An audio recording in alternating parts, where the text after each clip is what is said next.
MS Glow berulah lagi, katanya ada hidroquinone.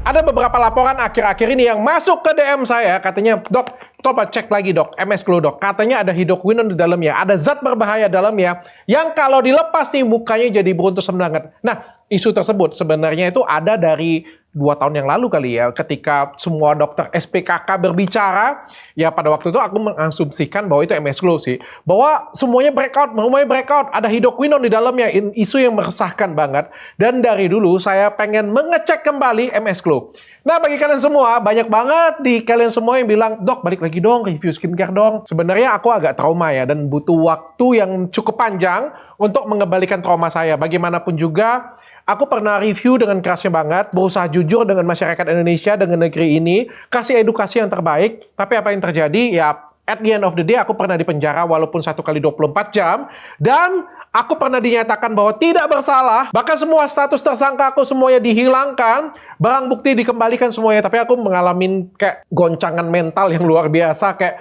butuh waktu banget untuk kembali lagi di jalurku. Tapi hari ini aku akan kembali review lagi, dan ada beberapa merek yang akan aku review, dan salah satu list utamaku adalah MS Glow. Karena MS Glow ini banyak banget yang kasih reviewnya, ada skincare abal-abal ya. Sebenarnya aku mau bedah sedikit-sedikit ya, satu-satu ya. Yang pertama, aku mau kasih tahu dulu tipeku mereview. Nah, aku tidak akan mau mereview ulang apapun yang sudah kukatakan abal-abal atau berbahaya. Ya, baik itu skincare abal-abal, baik itu klinik oknum abal-abal, tidak akan ku review kembali. Kenapa? Aku kasih tahu kalian. Karena menurutku kalau sudah melakukan kesalahan, sudah jahat ya, aku tidak mau percaya lagi. Coba kalau kalian pikir ya, misalnya ada caleg ya, sudah jelas dia korupsi dulunya. Kalian masih mau pilih dia lagi? Bukannya masih banyak caleg-caleg yang lain. Nah, seperti itu juga dengan skincare ya. Kalau misalnya kita sudah ngelihat skincare tersebut sudah pakai abal-abal, sudah pakai hidroquinone, sudah pakai etiket biru abal-abal, ngapain kita harus pilih dia lagi walaupun dia sudah balik ke BPOM? Emang nggak ada skincare yang lain gitu? Masih banyak skincare yang lain. Ngapain kita harus pilih dia lagi? Kalau misalnya kalian masih pilih dia lagi, nah itulah yang membuat orang tuh berpikir, ya udah aku jualan yang abal-abal dulu aja. Sampai namaku naik, sampai namaku booming, nanti abis itu aku cuci semuanya. Jangan pernah kasih kesempatan kedua. Kalau sudah pernah curang 1 kali, tidak ada jaminan untuk mereka tidak curang kembali. Jadi, say no to recidivis ya. Jadi bagi kalian semua, aku kadang-kadang kecewa banget ya dengan kayak ada artis-artis yang masih mempromosikan, bahkan mempromosikan pun aku tidak mau ya, atau ngejualin walaupun misalnya kayak suatu produk yang sudah abal-abal terus dia bertobat semuanya BPOM semua, aku pun tidak mau jualin, review pun aku nggak mau, karena kayak aduh, aku nggak mau kasih contoh yang jelek lah untuk kalian semuanya. Maka aku kecewa banget dengan afiliator yang sebenarnya masih ngejualin. Bahkan beberapa dari mereka itu aku ngelihat masih ada modus, masih yang jual etiket biru di kliniknya. Tapi ya udahlah, aku kan bukan polisi, aku cuma kasih ingat ke kalian semua, dan aku cuma bisa kasih nasihat ke kalian semuanya. Mau ikut atau enggak ya kalian, yang hancur juga muka kalian. Dan yang paling penting adalah kalau muka kalian sendiri sudah hancur, pengen perbaikin, silakan datang ke klinikku ya. Klinik Kecantikan Athena ya. Ya kalau kalian mau ngomong modus itu terserah. Yang penting aku coba berusaha mengingatkan kalian. Kalian boleh mau pakai skincare apa saja. Yang penting BPOM, yang penting sesuai dengan permasalahan kulit kalian. Tapi kalau kalian sudah bingung, kalian bisa konsultasi online dengan aku di sini atau bisa datang ke klinikku dimanapun juga. Terus yang masalah yang kedua adalah kerentanan suatu produk untuk dipalsukan. Aku juga bukan orang yang bodoh dan bukan orang yang... Aku sudah pernah kena masalah hukum, dan aku tahu banget permasalahan hukum. Gara-gara permasalahan hukum tersebut, aku jadi lebih pintar. Dan ada permasalahan terutama skincare yang ada jalur distribusi. Ya, salah satunya adalah MS Glow. MS Glow ini kan jalurnya distributor. MS Glow tidak menjual langsung ke end user. MS Glow itu menjualnya ke distributor, ke agent, dan ke reseller, baru ke end user. Nah, di sini kerap bisa jadi penyalahgunaan. Bisa dipalsukan, bisa juga dioplos, dan lain sebagainya. Atau bisa juga digunakan oleh oknum yang tidak bertanggung jawab ini untuk cuci tanggung jawab ya. Ada contohnya merek yang H kemarin ya. Contoh merek H kemarin, ketika dia ketangkap, BPOM, polisi dia menyalahkan, enggak kok, produk kami real semuanya BPOM, yang salah distributor. Jadi kayak apa ya, sistem distribusi ini membuat mereka bisa saling lempar ya. Nah, tapi aku mau positive thinking, jadi suatu brand yang melahirkan suatu yang produk yang bagus itu bisa dioplos atau bisa dipermainkan oleh di bagian distribusi sini nih. Maka sistem seperti MS Glow ini mudah banget untuk disusupi. Jadi aku pun juga membeli dari distributor yang resmi. Dari pelajaran ini kalian tuh wajib banget beli dari tempat yang resmi. Jadi kayak suatu toko menunjuk suatu dealer resmi, belilah di sana. Jangan beli dengan yang tempat yang bukan dealer resmi, karena rentan banget untuk ditipu. Salah satunya adalah sistem seperti MS Glow ya. Kalau di tempatku kayak Athena kan hanya dijual di klinik kecantikan. Kalau kalian beli di tempat yang lain itu salah kalian kalau dapat yang palsu ya. Tapi kalau misalnya kalian beli di Athena itu nggak mungkin ada yang palsu karena kan official store resmi kita di situ. Atau kalau misalnya kalian beli di Dr. Hand, nah ini kan sama seperti MS Glow ya, sistem distribusinya ya. Sehingga kalian itu wajib membeli di distributor atau juga di mitra yang resmi. Kalau nggak di tempat yang resmi, maka akan rentan sekali untuk terjadi penipuan, penyelewengan, atau juga pengoplosan. Nah, begitu juga dengan MS Glow ya. Jadi bagi kalian semua, pengen dapat produk yang resmi, datangnya ke sana. Nah, saya pengen bijaksana melihat kasus yang kemarin, yang katanya wajunya breakout, sampai semua SPKK itu bersuara sekitar 2 tahun yang lalu ya. Dan akhirnya saya coba ngecekin sendiri. Ini adalah beberapa skincare MS Glow yang menurut saya punya potensi untuk mengandung hidroquinone atau merkuri atau zat berbahaya lain ya. Ada beberapa dan semuanya saya sudah cekin ke lab. Ada Ultimate Night Cream. Ini biasanya kalau di produk-produk orang lain ya, ini mengandung hidroquinone karena Ultimate Night Cream itu kayak ultimate, yang paling jago, yang paling tinggi, yang kayak bisa untuk memutihkan dan bantu ngilangin flek. Tapi kalau di sini kita ngelihat yang ini segel, ya, segel sempurna semuanya. Ini ada tulisan BPOM, ada tulisan halal, ya, dan juga ada best brand ya di sini tulisannya. Ini logonya, ini ada hologram ya, bahkan ada hologramnya. Ini kayak pengen nunjukin bahwa ini asli. Ya hologramnya MS Glow, tapi jangan salah ya. Skincare abal-abal pun juga bisa bikin hologram ya. Jadi jangan cuma kayak, oh ada hologram itu pasti asli, enggak ya. Secara cek semua memenuhi syarat BPOM ya. Dan kita cek ke www.cek BPOM, nomor BPOM-nya juga sama ya. Semuanya nomor BPOM-nya sama. Dari hasil lab dan kita temukan Ultimate Night Cream yang mengandung tidak mengandung merkuri dan tidak mengandung hidroquinone ya. Jadi semuanya bersih, semuanya aman. Jadi kalau misalnya ada, dok, bagaimana dok kalau misalnya pakai Ultimate Night Cream, tapi setelah berapa lama wajahnya menjadi merah, menjadi breakout, atau wajahnya menjadi kusam ya. Itu menurutku mungkin 1-2 kasus ya. Silakan diskusikan langsung atau konsultasi langsung dengan mitra atau dengan MS Glow-nya langsung ya. Karena kalau dari sini sih nggak ada merkurinya, nggak ada hidroquinone-nya ya. Jadi ya harusnya sih aman-aman saja. Kalau penyebabnya breakout, ya mungkin bisa dicari tahu lebih lanjut ya. Harusnya kalau produk yang BPOM itu nggak akan pakai ketergantungan. Harusnya tidak akan pakai ketergantungan. Kita akan masuk ke skincare yang lain. Whitening Night Cream. Nah, ini krim malam. Ini krim malam juga rentan banget untuk mengandung hidroquinone di dalamnya ya. Biasanya ada hidroquinone atau ada merkuri. Merkuri sedikit aja itu bisa buat wajah kita tuh berubah banget ya. Jadi lebih putih, jadi lebih cantik ya. Sama, ini ada logonya, ada apa ya namanya? Hologram, dan juga nomor BPOM, best brand, dan juga halalnya semuanya lengkap ya. Dan ini ada nomor BPOM-nya dan kita cek ke www.cek BPOM semuanya sesuai dan kita masukkan ke lab langsung. Hasilnya adalah, nah ini yang saya nggak suka nih. Hasilnya negatif ya. Tidak ada merkuri dan tidak ada hidroquinone ya. Kalau aku juga berpikir ya, kalau brand sebesar MS Glow ya, aku nggak akan cari resiko. Kadang-kadang aku tuh berpikir ya, aku tuh bingung juga ada kayak satu klinik ya, yang aku sering pernah review juga ya. Aku tuh berpikir ya, itu klinik kurang apa brandnya? Kurang besar apa?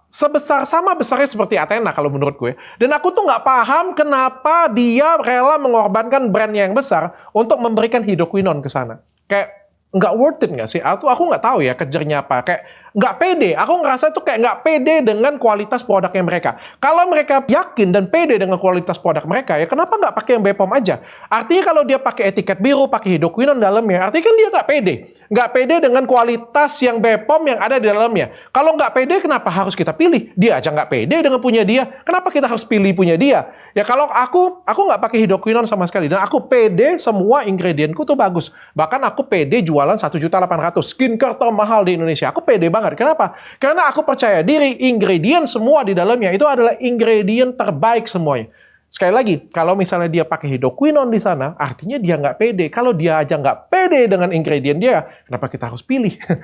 Logikanya semudah itu. Tapi aku nggak ngerti orang Indonesia bagaimana orang Indonesia masih tetap berbondong-bondong beli. Aku nggak paham deh. Tapi ya balik-balik terserah kalian. Kalau muka kalian hancur ya ingat aku aja, jangan lupa ya. Kita akan lanjut ke White Cell DNA. Itu yang digaung-gaungkan yang terakhir. White Cell DNA Serum, ini a daily hydroquinone replacement. Jadi bukan hidroquinone, tapi a daily hydroquinone replacement. Apa itu a daily hydroquinone replacement? Itu adalah pengganti hidroquinone. Jadi dia mengklaim ini adalah paten dari MS Glow, White Cell DNA, yang katanya bisa menggantikan hidroquinone. Jadi kayak kecepatannya cepat, bisa bantu ngilangin flek. Seperti yang kita tahu ya, hidroquinone itu adalah gold standard dalam pengobatan flek ya. Tapi sekali lagi, hidroquinone tuh paling banyak penyalahgunaannya. Waktu dioles pertama kali tuh bagus, putih, kinclong, mengkilat. Tapi kalau misalnya nggak dipakai, kusam, hitam, dan bisa jadi jerawatan dan beruntusan. Bahkan wajah kita tuh bisa jadi rusak. Nah, kita tuh berlomba-lomba mencari pengganti hidroquinone ini. Karena bagaimanapun juga hidroquinone tuh cepet banget, bagus banget. Tapi efek sampingnya jelek. Nah,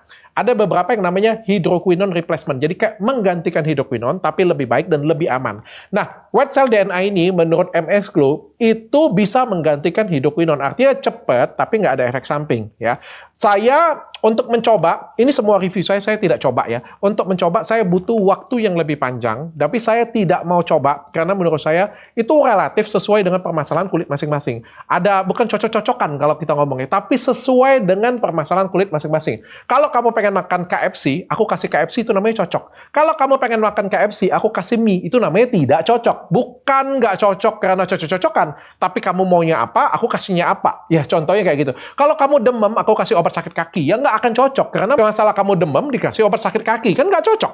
Tapi kalau kamu sakitnya demam, dikasih obat demam, itu namanya cocok. Bukan cocok, itu namanya pinter, tepat guna, tepat sasaran. Nah, begitu juga dengan permasalahan kulit kalian.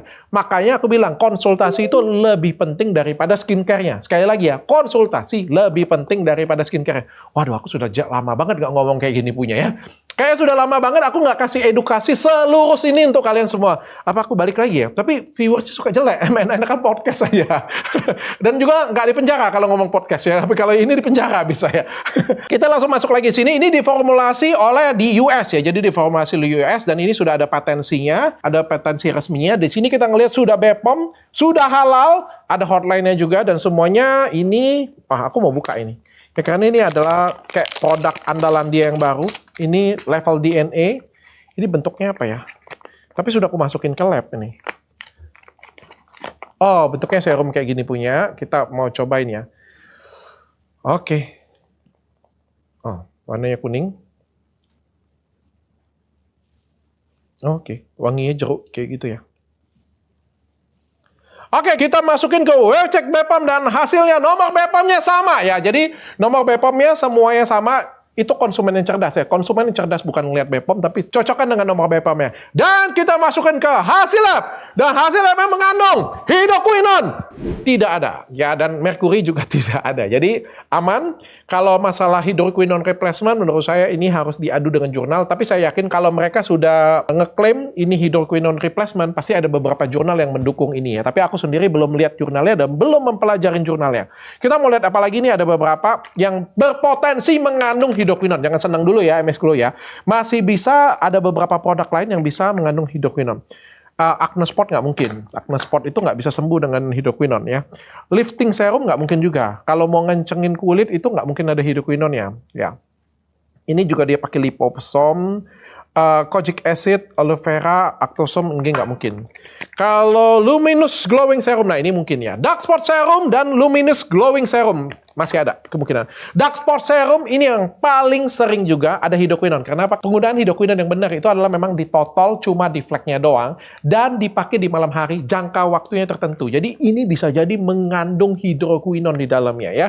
Tapi di sini sudah ada lambang BPOM, sudah ada gambar halalnya juga dan dari bentuknya kayak gini dan kita masukkan ke cek BPOM dan hasilnya nomor BPOM-nya juga sama dan tidak mengandung merkuri dan tidak mengandung hidroquinone ya. Jadi ini dia pakai niacinamide, pakai melazero dan juga pakai DNA Aura ya. Jadi best brand juga ya. Jadi sudah banyak sertifikatnya dan ini sudah aman. Dan yang terakhir kita masukin ini yang terakhir kita doakan saja bahwa ini ada hidroquinone-nya karena kalau ini ada hidroquinone-nya bisa jadi video ini trending ya. Ngejernya trending ya. Tapi yang berbahaya sekalipun aku review juga kagak trending. Luminous Glowing Serum ya, mengandung nano white, chroma bright, mulberry, dan beta glucan ya. Bentuknya kayak gini, extra brightening. Ini apa ya? Serum ya kali ya? Kayak kotak lipstick gitu ya, warnanya pink. Dan kita cek dulu dalamnya. Oke, oh bentuknya sama, tapi kayak lebih coklat gitu ya. Ini sudah ada nomor BPOM-nya, sudah ada best brand-nya, dan juga sudah ada halalnya. Jadi secara overall, yang saya lihat itu semuanya cukup lengkap ya, semuanya sudah mengandung. Pokoknya mereka tahu dan sadar diri bahwa mereka ini adalah brand besar, jadi pasti sering diganggu, pasti sering dikotak-katik, pasti sering banget ada serangan. Seperti saya pada umumnya, pas aku juga sadar, aku nge-review orang lain, pasti aku juga paling sering di-review, paling sering dicek, Bahkan orang Bepom ketika aku ngecek suatu skincare abal-abal, orang Bepom nggak datang ke sana, datangnya ke aku, ngecekin aku. Aku nggak tahu juga ya. Heran ya, bukannya datang ke sana, nangkepin di sana, datangnya ke aku nggak paham ya. Tapi ya udahlah, namanya juga kita ada di Konoha ya, di Konoha seperti itu ya. Dan kita masukin WW cek Bepom dan hasilnya, nomor Bepomnya juga sama dan mengandung. Nah, tidak mengandung merkuri dan tidak mengandung hidroquinone. Semuanya bersih ya. Nah, itu dia. Jadi aku juga nggak tahu ya, kalau misalnya, dok, kalau misalnya, balik lagi ya, dok, kalau misalnya aku pakai ini, kemarin mukaku hancur dan SPKK juga bilang seperti itu, aku nggak paham ya. Aku tidak berbicara dari kayak feeling ya. Aku tidak mau berbicara dari feeling. Sekali lagi, Dr. Richard ngomong pakai data aja, ngomong pakai laboratorium aja, itu bisa ditangkap polisi, bisa di BAP, apalagi kalau ngomong pakai feeling. Jadi aku sangat menghindari ngomong pakai feeling. Aku ngomong pakai fakta, pakai bukti ya. Kalau misalnya masih ada yang breakout, masih ada yang nggak cocok ya, mungkin itu tidak sesuai dengan permasalahan kulit kamu dan silakan konsultasi lebih lanjut. Mudah-mudahan kalian suka dengan review saya kali ini. Ini adalah review saya jujur setelah vakum sekian lama untuk bawa skincare yang aman. Dan bagi kalian semua yang pengen saya review, boleh banget silakan daftar ke nomor di bawah ini. Aku tidak akan tarik bayaran untuk itu. Kayak aku ngerasa pengen bermanfaat juga ya. Masa aku nge-reviewin kayak gini kan MS Cool juga naik kan. Aku rugi juga ya. Kayak apa untungnya aku juga nggak kenal, nggak dikasih mobil, nggak dikasih apa-apa juga, bahkan brand dia tambah naik. Tapi bagi brand-brand yang sudah aku reviewin atau pengen aku reviewin dan pengen kasih manfaat, jangan kasih ke aku. Karena aku nggak butuh duit, klinikku juga sudah gede, skincareku juga sudah banyak. Tapi kalian bisa memberikan sumbangan yang akan ku berikan dan akan ku donasikan untuk orang lain, untuk orang-orang yang membutuhkan. Jadi kayak kalian dapat penilaian dan review aku juga bisa memberikan saluran bantuan ke orang lain yang membutuhkan. Aku rasa itu lebih bijaksana dan bisa membuat aku tetap bisa adil, tapi yang jelas aku tidak akan pernah mereview satupun skincare yang sudah aku ngomong abal-abal. Walaupun kalian ngomong apapun, walaupun brand tersebut ngomong, dok, tapi aku sudah berubah, dok. No, sekali sudah pernah melakukan kesalahan, menurut aku tidak perlu diampunin, tidak perlu dimaafkan. Masih banyak skincare lain, pakai skincare lain aja.